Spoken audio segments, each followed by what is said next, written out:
मोअज़्ज़िज़ सामईन, आज के प्रोग्राम का हमारा मौजू है इमाम के दीदार का इस्लामी तसव्वुर। यहाँ हमारे पास मेरे पैनलिस्ट बैठे हुए हैं। शिराज भाई, मेरा नाम है, अली भाई, फरहान भाई और छोटू भाई। तो मैं अली भाई से दरख्वास्त करूँगा कि इस मौजू पे कुछ रोशनी डालें कि इमाम के दीदार का इस्लाम में क्या तसव्वुर है। जी अली भाई, बाकी पैनलिस्ट प्लीज़ अपने माइक म्यूट कर लें। जी, अस्सलामु अलैकुम वरहमतुल्लाहि वबरकातुहू। वालेकुम अस्सलाम वरहमतुल्लाह। देखिए, एक लाइन का जवाब तो ये है कि दीदार का, इस्माइली लोगों का जो दीदार है उसका इस्लामिक कोई कॉन्सेप्ट है ही नहीं। ना कुरान में है, ना हदीस में है, ना कोई इस्लामिक ऐसी रिवायतों के अंदर आता है कि जहाँ पे इमाम के दीदार या नबी सल्लल्लाहु अलैहि वसल्लम के दीदार के लिए जिस तरीके से ये इस्माइली जो है वो लगाते हैं और दीदार और दरबार सजता है, ये सारी चीज़ें इस्लाम में दूर दूर तक कहीं नहीं मिलती है। यहाँ तक कि इस्माइली के इमामों की भी अगर हम बात करें तो इस्माइली के पहले 5 इमामों की जिंदगी में भी ये तसव्वुर कहीं पे भी पाया नहीं जाता है। सबसे पहले तो हमें ये समझना है कि दीदार जो शब्द है वो अरबिक नहीं है लेकिन फारसी है, ना उर्दू है ना अरबिक है। ठीक है, जब शब्द ही अरबिक नहीं है तो डेफिनेटली उसको अरबस्तान के अंदर जिस मजहब की शुरुआत हुई तो उसका कुछ अरबिक वर्ड वहां पे होना चाहिए था, तो वो दीदार का अरबिक वर्ड नहीं है। वो दीदार शब्द ही फारसी से शुरू हुआ है। अच्छा। दूसरा, अगर आप देखें तो इस्माइली का कॉन्सेप्ट, क्योंकि मैंने इससे पहले भी आपको बताया कि अल्हम्दुलिल्लाह मैं इस्माइलियों का रिलीजियस एजुकेशन स्कूल के अंदर टीचर रह चुका हूँ। एसएल के अंदर the history of Ismaili imams पढ़ाता था। जी जी जी। तो इस्माइली कॉन्सेप्ट के मुताबिक ऐसा है कि इस्माइली जो है वो हज की तावील वो दीदार से करते हैं, उसका कंपैरिजन करते हैं दीदार से। हज की कम ये उनके लिए हज है, कंपैरिजन नहीं। ये जो है हज का, आप कह सकते कि हज का बदल है या अच्छा, उनके अच्छा। लिए हज यही है। ठीक है, तो ये अगर आप देखें तो इसके लिए हमें समझना होगा कि असल में अभी देखें हज भी माशाअल्लाह जो है वो मुकम्मल हो चुकी है। यही महीने के अंदर अल्हम्दुलिल्लाह हज का महीना भी चल रहा है। ठीक है, और इस्लाम की अगर हम बुनियाद देखें तो सही बुखारी की हदीस है, और सही बुखारी की जो हदीस है, अब्दुल्ला इब्ने उमर रजी अल्लाह ताला अन्हुमा फरमाते हैं कि रसूलुल्लाह सल्लल्लाहु अलैहि वसल्लम ने फरमाया, इस्लाम की बुनियाद 5 चीजों पर कायम है। देखिए, आप समझना होगा कि इस्माइलियों के लिए जो दीदार है वो बहुत ही अहम इबादत मानी जाती है। यहाँ तक कि उसके गिनानों में आते हैं जी, आखलड़ी जोई जोई था कि क्या रे आवे मारोशा। ठीक है, और ऐसे जो ऐसे है कि जैसे ये पूरे ये उस अपने आप को दासी समझते हैं इस्माइली, इमाम की दासी, इमाम की काम वाली, इमाम की बांदी।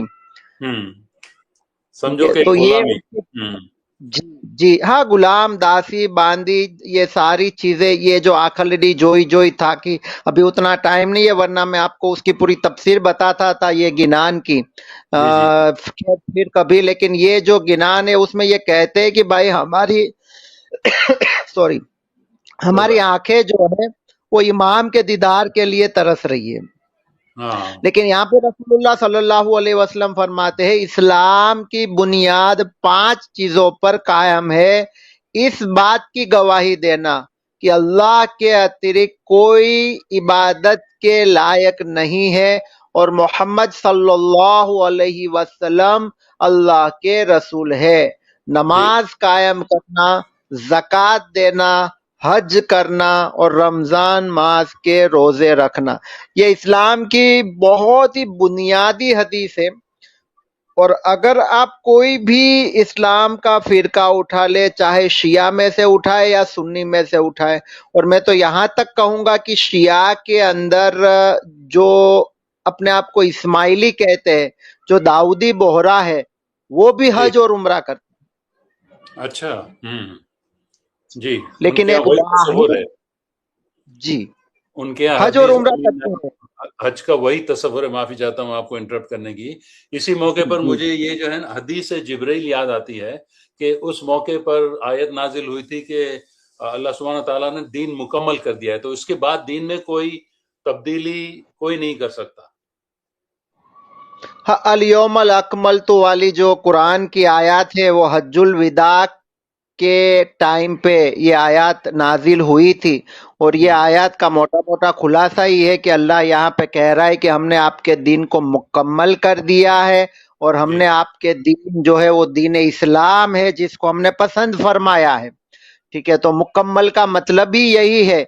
और अगर आप जिंदगियां उठा के देखे हजरत अली की, हजरत हुसैन की, हजरत जैनुल आबदीन की, हजरत मोहम्मद इनिल बाकिर की, जाफर सादिक की, तो उन्होंने दीन के रुकून को बचाने के लिए अपनी जिंदगियां गवा दी, अपनी जी। पूरी की पूरी जिंदगी इस बात पे लगा दी कि वो जो है ये दीन के जो रुकून है, दीन की जो बुनियादें है, उसकी हिफाजत कर सके। जी। जी। और अगर दूसरी बुनियाद की अगर हम बात करें कि भाई नमाज कायम करना है, तो आप हजरत अली को उठा के देख ले, नमाज के लिए जा रहे थे, मस्जिद के अंदर शहीद हुए। आप हजरत उमर को देख ले, हजरत उमर को तो खैर इस्माइली बेचारे नहीं मानते, हजरत अली को तो मानते हैं। जी। और जो ये तो मेरे हज्जुल विदा, वो जहाँ पे, आप अच्छा, मजे की बात तो ये है कि जहां से उनका बेस शुरू होता है इस्माइलियों का, मन कुंतु मौला फालियुन मौला, जो गदीर खुम का वाकया ये बयान करते हैं। तो ये जी। गदीर खुम क्या था? वो तो हज से रिटर्न हो रहे थे। जी। आज और कंप्लीट जब करने के हजरत बाद। अली, अगर हजरत अली का दीदार करना हज होता, या हाँ। नऊजुबिल्ला रसूलुल्लाह सल्लल्लाहु अलैहि वसल्लम का दीदार करना हज होता, तो ये पूरे लोग मदीना से मक्का क्यों गए? जी। बहुत बहुत अच्छा सवाल। अच्छा। क्या कहते हैं, आपने एक्सप्लेन किया कि सोचना चाहिए कि अगर ऐसा होता तो फिर उस हज का क्या मतलब जो हुजूर सल्लल्लाहु अलैहि वसल्लम वो मुकम्मल करके आए थे, और फिर हजरत तो ये अली ने भी गदीर हज खूम किया। ही नहीं बची ना, फिर तो गदीर खूम का वाकया ही नहीं बचा। ना मन हम्म। कुंतु मौला फालियुन मौला वाली चीज बची, तो फिर इस्माइली का कोई वजूद ही नहीं है इसके अंदर तो फिर। जी। जी। जी। जी। तो ये बुनियादी जो चीज है, और आपने जो बताया हदीस से जिब्राइल भी है, वो भी यही है। उसका मोटा मोटा खुलासा यही है कि जिब्राइल अलैहिस्सलाम जो है, वो जब नबी सल्लल्लाहु अलैहि वसल्लम के पास आए और उनको पूछा कि दीन क्या है, तो नबी अकरम सल्लल्लाहु अलैहि वसल्लम ने भी ये 5 चीजें बयान की थी। जी। जी। बिल्कुल। 5 इसके माशाल्लाह। अंदर ला इलाहा इल्लल्लाह मोहम्मदुर रसूलुल्लाह है, इस्माइली जी। नाउजुबिल्लाह, अलियुन अमीरुल मोमिनीन अलीउल्लाह दाल के ये ईमान का ही इनकार कर देते हैं, वो तो वापिस शिर्क हो गया। उसके बाद हम्म। नमाज, वो तसब्बुर नहीं है, ना हज है, ना ज़कात है, ना रमजान के रोजे हैं। तो जी। इसी बुनियाद पे हम कहते हैं कि इस्माइली जो है वो इस्लाम का कोई फिरके में आता ही नहीं है, ना जी। शिया जी। में ना सुन्नी में, इवन जी। ना इस्माइली में। क्योंकि मैंने आपको बताया दाऊदी बोहरे जो इस्माइली है, वो भी ये 5 फिरकों पे अमल करने की कोशिश कर रहे हैं। ये वो भी 5 अरकान पे अमल करते हैं जी, कि ये हज जो है वो एक्चुअल काबा शरीफ जाके जो अरकान है उसको पूरा करने का नाम है, ना कि इमाम को खाली देखने का नाम देखिए, उसकी मोटी मोटी मिसाल अगर मैं मेरे शब्द बयान नहीं करूंगा, आप अपनी किताबों में, और अगर अपनी किताबों में ना मिले तो कहीं और किताबों में जाके या गूगल कर लेना। हजरत अली का मैंने बताया कि वो तो हज करके ही लौट रहे थे, और जब भी ये गदीर खुम नाम की जगह के अंदर ये वाकया पेश आया। और उसके अलावा हजरत हुसैन और हजरत हसन, हजरत हुसैन जिसको आप अपना दूसरा इमाम कहते हैं, उसके बारे में आता है कि तकरीबन 25 मर्तबा उन्होंने पैदल हज की है। है। माशाल्लाह। माशाल्लाह। जी। पैदल हज की है, 25 जी। मर्तबा पैदल हज चलकर वो गए हैं। अगर जी। उनको खुद को देखना, अगर हज होती थी, तो वो खुद क्यों जाते थे हज करने के लिए? और ये वही इमाम है जो जिसका तस्वुर इस्माइली निज़ाम में मौजूद है। हाँ, उनका बेस ही वही है ना, हजरत अली, हजरत इमाम। अगर अली को नहीं मानते हो तो फिर आपको हक ही नहीं है कि आप नऊज बिल्ला या अली या हजर इमाम कह के पुकारो।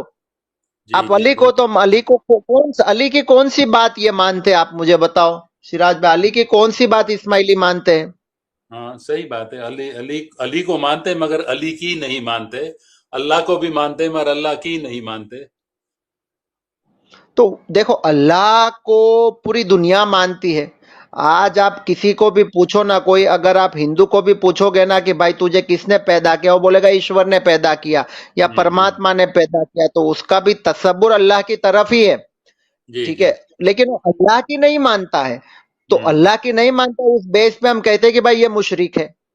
जी जी अल्लाह जी। को मानता है, अल्लाह को नहीं मानता है, वो अल्लाह के अलावा दूसरे माबूद बना के रखे, तो हम उसको मुशरिक कहते हैं। तो बराबर उसी कैटेगरी के अंदर ये इस्माइली भी मुशरिक है।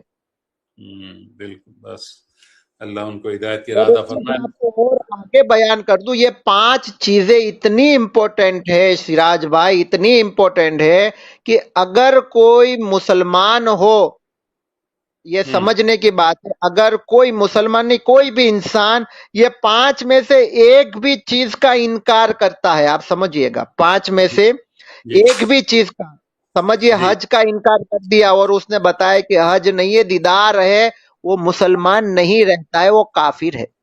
वो इस्लाम के दायरे से खारिज हो जाता है ऑटोमेटिकली।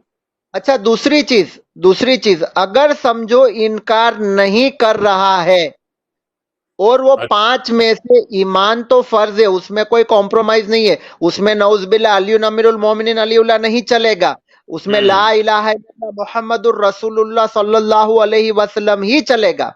जी लेकिन अगर बाकी के 4 चीजों के अंदर अगर वो नहीं कर पा रहा है, लेकिन वो मना नहीं कर रहा है, तो भी वो गुनहगार तो है। जी जी जी वो गुनहगार जी तो है। नमाज जी। नहीं पढ़ेगा, बहुत बड़ा गुनाह है। ज़कात नहीं देगा, बहुत बड़ा गुनाह है। हज नहीं करेगा, अगर अल्लाह ने माल दिया है तो, नहीं दिया है तो कोई फर्ज नहीं है। और हम्म। रमजान के रोजे नहीं रख रहा है, बहुत बड़ा गुनहगार है। जी जी, बस लेकिन ये बहुत तो बहुत। इनकार कर रहे हैं ना, इनकार कर रहे हैं। हम कह रहे हैं कि जो इनकार कर रहा है, इनकार का काफिर का मतलब क्या है? जो छुपाना, इनकार कुफ्र कर रहा करना। है, इनकारी, कुफ्र वही है, इनकारी। तो हाँ। इसीलिए हम कहते हैं कि इस्माइली जो है वो मुशरिक और काफिर की कैटेगरी के अंदर ये बेस पे आते हैं। जी जी, और बहुत बहुत यहाँ तक शुक्रिया। एक आखिरी बात मैं आप बता के थोड़ा पॉज लेता हूं कि जी। इनके जो आगा खानिज्म की जो शुरुआत हुई, हम्म। जो हसन अली शाह से हुई। हसन अली शाह जो है ईरान के शाह बादशाह के अंडर में जो है वो थे, और वहां पे भी उन्होंने बादशाह से हज करने की परमिशन मांगी थी, अच्छा। बकायदा उनकी हिस्ट्री के अंदर है ये। अच्छा। लेकिन वो हज करने गए नहीं थे। हज करने की परमिशन उसने ली थी, यानी कि वो भी तो, अगर वहां पे हज करना नहीं होता था तो बादशाह बोलता था कि आपको देखना तो हज है, तो आप हज की परमिशन क्यों ले रहे हो? जी, समझ में तो आया। ये हज हज जो है, ये मैं ये टॉपिक इसीलिए निकाल रहा हूं कि इस्माइलियों को पता चले कि ये सारा जो सिस्टम शुरू किया है वो हसन अली शाह के बाद से ये सारी चीजें शुरू हुई है। अली शाह भी आप छोड़ दीजिए, सुल्तान मोहम्मद शाह और आपके करीम आगा खान के टाइम से ये सारी चीजें शुरू हुई है, उससे पहले नहीं थी। आपके हसन अली शाह की हिस्ट्री के अंदर आप जाके इस्माइली इमामों के इतिहास में आप पढ़ लीजिए। हसन अली जी शाह ने ईरान के बादशाह से इजाजत तलब की थी और उनको इजाजत मिल गई थी, लेकिन वो हज पे नहीं गए थे। उन्होंने ईरान के शाह के सामने बगावत के लिए जो लश्कर तैयार किया था वो वहां पे चले गए थे। जी जी और बिल्कुल। बाद में हिस्ट्री हम जानते हैं कि वहां से जब बादशाह को भनक लग गई और वहां से उनको भागना पड़ा और हम्म। फकीरों जैसी हालत में वो हिंदुस्तान आए, और वहां से हिंदुस्तान के अंदर इमामों का सिलसिला इनका शुरू हुआ। तो वो एक अलग बहस है, लेकिन कहने का मतलब ये है कि इनके हसन अली शाह जो है, वहां तक जो है इमाम को देखना वो हज नहीं मानी जाती थी। जी जी, बहुत बहुत शुक्रिया अली भाई, मैं आपका तहे दिल से शुक्रगुजार हूँ। यहाँ मैं अपने पैनल से दरख्वास्त करूंगा कि अगर कोई क्वेश्चन या कोई कमेंट हो तो ज़रूर बताइएगा, otherwise we will end the record live session अस्सलाम इंशाल्लाह। वालेकुम। वालेकुम अस्सलाम। जी, मेरा सवाल अली भाई से एक है। जी अली भाई, फरमाइए। आपने बहुत ही अच्छा बैकग्राउंड दिया दीदार का, बहुत ही ज़बरदस्त बात की, सारी हिस्ट्री भी बताई। इसमें आजकल जो दीदार जब अनाउंस होता है जमात खाने में, तो जब अनाउंसमेंट के टाइम पे ये कहते हैं कि फला फला मुल्क के गवर्नर ने, सरबराह ने उनको दावत दी है, तो मौला दीदार देंगे। तो इसमें अगर उनको इनवाइट नहीं करेंगे तो क्या वो दीदार नहीं देंगे? आप क्या कहेंगे इसके बारे में? हम्म। देखिए, ये बात तो ये ऐसी हो गई ना कि इमाम साहब जो है नऊज़ बिल्ला, जिसके अंदर इस्माइली बेचारे ये समझते कि अल्लाह का नूर है, उसको अपने मुरीदों के दीदार देने के लिए भी पर्टिकुलर जो भी गवर्नमेंट जहां पे चल रही है उसकी इजाजत की जरूरत पड़ रही है, और उसके बिल्कुल। इजाजत के बगैर तो कोई मुल्क में जा ही नहीं सकते हैं। और हम्म। इस्माइली को एक चीज और भी मैं बता दूं कि ये आपके इमाम साहब जो है वो बकायदा जो है वो हुदूद हरम के अंदर, यानी कि जहां पे हज और उम्रा होता है वहां पे उनको जाने की परमिशन भी नहीं है। बहुत बहुत शुक्रिया। बड़ा ब्रिलियंट जवाब दिया आपने, माशाल्लाह। एनी अदर, कोई और कोई सवाल पैनलिस्ट के जी, से मैं मेरा एक और दरख्वास्त करूं? सवाल है अली भाई से। जी जी फरमाइए। जी, अली भाई, ये अपने आप को स्पिरिचुअल लीडर कहते हैं और कहते हैं कि भाई ये रूहानी पेशवा आ रहे हैं। आपने कभी इनका स्केड्यूल देखा? जो सुबह से शाम तक अगर दीदार के लिए जाना भी होता है, तो वो पहले मीटिंग, शाम को मीटिंग, सारी मीटिंगें बिजनेस मीटिंग के अलावा, एमओयूज के अलावा कुछ भी नहीं होता है। तो ये फिर इनका स्पिरिचुअल जर्नी तो नहीं हुआ जो आते हैं जो दीदार देने के लिए? इस बारे में आप क्या कहेंगे? देखिए, इमाम साहब की स्पिरिचुअलिटी जो है वो खास करके हम सुल्तान मोहम्मद शाह को छोड़ दे तो उनके बेटे जो है प्रिंस अली सलमान खान, वो कितने स्पिरिचुअल थे वो पूरी दुनिया जानती है। आज भी उसके सबूत जो है वो गूगल के ऊपर मौजूद है। आप अगर आगा खान साहब जो 49th इमाम शाह करीम थे, उनकी स्पिरिचुअलिटी भी हम जानते हैं कि वो कितने स्पिरिचुअल थे और उनकी लाइफस्टाइल क्या थी। और ये इमाम जो है अभी बने हैं, इमाम बनने से पहले इसकी जिंदगी क्या थी हम जानते हैं। देखिए, स्पिरिचुअलिटी की जो बात है ना वो ये फैमिली के अंदर है नहीं। और मैं आपको उसका एक लाइव एग्जांपल देता हूं। मैं आपको बताता हूं, इंडिया के अंदर, इंडिया में स्टेट गुजरात, गुजरात में सिटी अहमदाबाद में, यहां तक आपको बता दे रहा हूं, बंदे का नाम नहीं ले रहा हूं, ये बंदा जो है वो डीसीबी बैंक के अंदर मैनेजर था। जी। और वो लंदन जमात खाना के अंदर बैठा था। और लंदन जमात खाना के ऊपर जो है वो इमाम साहब का हेलीपैड उतरा, और इमाम का वहां पे कुछ कॉटेज वगैरह जो भी था, what ever I don't know, but वहां पे इमाम की पूरी फैमिली आई थी। और जमात खाना कंप्लीट हो गया और जमात खाने से ये बंदा बाहर निकल रहा है। बाहर निकलने के टाइम पे जो है ये दरवाजा बंद कर दिया वॉलेंटियरों ने। तो इसने पूछा भाई मुझे बाहर जाना है, तो उसको जवाब मिला कि इमाम की फैमिली जो ऊपर है वो अभी कहीं बाहर जा रही है, इसीलिए हम किसी भी जमाती को बाहर निकलने की परमिशन नहीं दे रहे। अच्छा। देखिए, ये बंदा जो था वो अक्ल वाला था, ये बंदे के पास अक्ल थी। उसने ये सोचा कि चलो इमाम का तो समझ में आया कि भाई वो हाँ। हमारे इमाम, लेकिन इमाम की जो फैमिली यहाँ पे है और हम यहाँ पे दुआ पढ़ रहे स्पिरिचुअल चिल्ड्रन, और ये हम्म। तो उनके एक्चुअल चिल्ड्रन, तो एक्चुअल जी। चिल्ड्रन ऊपर मौज मस्ती कर रहे हैं और स्पिरिचुअल चिल्ड्रन को यहाँ दुआ पढ़ा रहे। वो बंदा जो है वो सीधा अहमदाबाद में एक एरिया है, उसने मुझे तकरीबन बताया था कुछ 3 दरवाजा ऐसा कोई एरिया है जहाँ पे मुस्लिम किताब घर है, इस्लामिक बुक सेंटर है जहाँ पे इस्लामिक बुक मिलती है। उसने वहां से कुरान खरीदा, कुरान को पढ़ा, और आज भी वो बंदा इस्लाम पे है, इस्माइलिज्म उसने छोड़ दिया।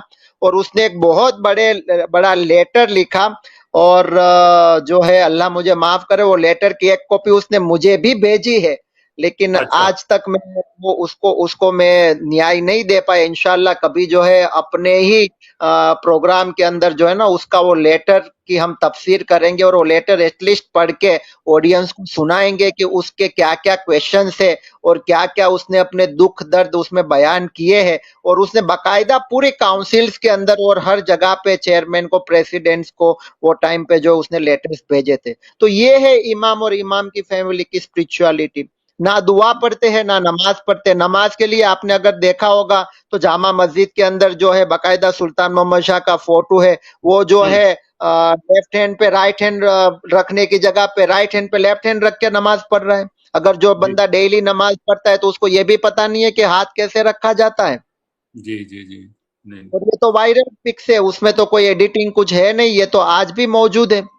तो जी ये सारी इन लोगों की स्पिरिचुअलिटी है। ना वो नमाज पढ़ते हैं और दुआ तो पढ़ते ही नहीं है, ना उनकी फैमिली दुआ पढ़ती है। तो ये सारा है इमाम का जो है वो रूस की फैमिली की स्पिरिचुअलिटी जो जग जाहिर है। बट आई डोंट नो कि इस्माइली के समझ में क्यों नहीं आ रहा है। और एक चीज और बता दूं कि बहुत सारे इस्माइली बेचारे जिसकी समझ में आ रहा है लेकिन कहीं ना कहीं सोशल स्टिग्मा की वजह से जो है they are not taking this step. आपने कहा कि जो हज है उसकी जो स्माइली जो तावील करते हैं कि ये दीदार दीदार जो किए हैं वो हज के बराबर है, आपने ये बताया। तो ये आपके पास कोई प्रूफ है इसका? कहाँ कोई स्माइली लिटरेचर में कहीं मिलता है इसके बारे में?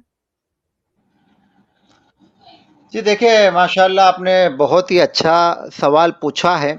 और मैं आपको उसका हवाला बहुत सारे इस्माइली वाइज़ों के अंदर भी है, लेकिन मैं आपको सीधा-सीधा हवाला देता हूँ ताकि आप इज़िली उसको ढूँढ भी पाएँ और अपने इस्माइली भी ढूँढ पाएँ। सबसे पहले तो आप ये चीज़ समझ लें कि सारे इस्माइलियों को तो ये पता ही है कि हमारे लिए हज जो है वो इमाम के दीदार है।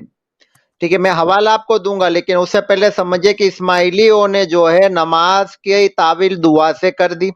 इस्माइलियों ने जो है वो ज़कात की तावील दशोन से कर दी। इस्माइलियों ने रोजे की तावील चांद रात का रोजा बना दिया। ठीक है, तो इसी तरीके से हज की जो तावील है उन्होंने इमाम के दीदार से कर दी। तो ये मैं इसीलिए बता रहा हूं ताकि इस्माइलियों को पता चले कि ये उनकी तावीलात क्या है। और मैं आपको एक वेबसाइट का रेफरेंस देता हूं। वेबसाइट का नाम है इस्माइली नोसिस और उसके अंदर लिखा है कि इमाम ही काबा है। आप समझिएगा। और ये सारे मुसलमानों को अगर पता चल गया कि भाई इमाम ही काबा है तो वहां पे तो 24/7 तवाफ होता है और इमाम के इर्द गिर्द तवाफ अगर शुरू हो गया तो इमाम साहब का जीना तो मुश्किल हो जाएगा। खाना और छोड़ना तो दूर की बात है।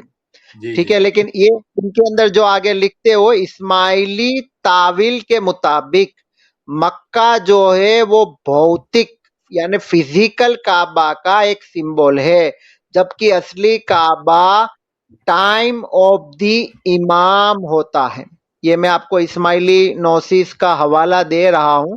ठीक है, और उसके अलावा ये लिखते हैं कि इस फिजिकल अनिवार्यता को लाक्षणिक और आध्यात्मिक यानी एसोटेरिक रूप में देखते हैं। उनके अनुसार खुदा का नूर इमाम में मौजूद है, इसलिए इमाम की आज्ञा मानना और उनका दीदार पाना ही हज का असली उद्देश्य प्राप्त करता है। नाउजुबिल्ला। यानी ये पूरे अस्तगफिरुल्लाह। मुसलमान जो कर रहे हैं उसको अभी तक, और यहाँ तक कि मैं तो ये कहूंगा कि हजरत अली तक को ये नहीं पता था कि उनका दीदार करना असली हज है। हजरत हसन और हुसैन को नहीं पता था तो पैदल चल चल के 25-25 हज कर दी। जैनुल आबदीन को नहीं पता था कि उन्होंने इतनी हज करी है जिंदगी के अंदर। ना मोहम्मद इनिल बाकिर ना जाफर सादिक को पता था। जो ये अभी के जो आगा खानी, में अभी इस्माइली वर्ड यूज नहीं कर रहा हूं, अभी के जो आगा खानियों को और आगा खानी इमाम को और आगा खानी मिशनरी और स्कॉलर्स को पता है। बस एक हम और दुआ करते एलिमेंट हैं। है दीदार का, सॉरी जी बीच में इंटरप्ट करने के लिए। एक और एलिमेंट है दीदार का, वो नजराना। नजराना जो इकट्ठा होता है वो जमात को, वो इमाम साहब को देते हैं, उनके काउंसिल के प्रेसिडेंट। ठीक ठाक अमाउंट होता है। वो कभी ना जमात को डिस्क्लोज करते हैं कि कितना अमाउंट दिया है नजराने का, और नजराना जो है वो कहाँ यूज होगा ये भी नहीं पता जमात को। तो ये भी एक ट्रांसपेरेंसी का मसला है, वो ज़रूर होना चाहिए, क्लियर होना चाहिए कि किस तरह से उसको यूज़ करेंगे फंड्स को, और कितना अमाउंट दिया है। जो एक-एक जमात खाने से कितना नजराना जमा होता है वो भी किसी को नहीं पता होता। तो मेरे ख्याल से देखिए इसमें बहुत कौन जरूरी सी है ऐसी ट्रांसपेरेंसी। इस्माइली धार्मिक क्रिया है जिसके अंदर मनी इंक्लूडेड नहीं है? Each and everything. ठीक है, ये दीदार के नाम पे एक्चुअल तो उनको बेनिफिट ही होता है। और अगर आपने देखा होगा तो सलमा बेगम के साथ में जो इमाम 49th इमाम की जो तलाक हुई थी, और उसके बाद उन्होंने अपने जो गहने थे जो मुरीदों ने नजराने में दिए थे वो ऑक्शन के लिए रखे थे, जिसके अंदर इमाम ने स्टे रखने की कोशिश की, लेकिन कोर्ट ने इनकार कर दिया कि भाई ये जो गहने हैं वो तो बोले मेरे मुरीद ने दिए, उसके सेंटिमेंट्स उसके साथ में है। तो कोर्ट ने पूछा कि भाई मुरीद ने आपको दिए कि आपकी बेगम को दिए थे? तो बोले जी। सलमा बेगम को दिए। तो बोले वो उनके हैं, वो चाहे वो हम्म। करे। तो ये इस्माइलियों के सेंटिमेंट्स जो है वो इस्माइलियों की माँ ही कहते हैं, जिसको इस्माइली तो बेचारे कि माता जी। सलामत। माता जी। सलामत ही जाने के बाद जो है वो पिता को छोड़ के जाने के बाद कदर नहीं कर रही है। तो ये सब पैसों से जुड़ी हुई है, हर चीज ईच एंड एवरीथिंग पैसों से जुड़ी हुई है। आप तो ये कह रहे, आप जुबलीस देख लीजिए ना इनकी। ये 49th इमाम कितनी जुबली करके गए, और क्या क्या चीजों से उनको तोला गया, और ये पूरा अमाउंट क्या है, ये पूरा अगर ये रिवील नहीं करते हैं। बाकी मैं गारंटी के साथ कह सकता हूं कि ये बिल गेट्स को सबको जो है ना पीछे छोड़ दे, दुनिया में नंबर 1 पैसे वाले हैं बिकॉज ऑफ इस्माइलीस। बहुत बहुत शुक्रिया अली भाई। मैं तहे दिल से आपका शुक्रगुजार हूँ। और मौजूद सामीन से दरख्वास्त है कि हम सब मिलकर दुआ करते हैं कि अल्लाह सुब्हानहू व तआला इस्माइलियों के को ईमान की रोशनी अता फरमाए।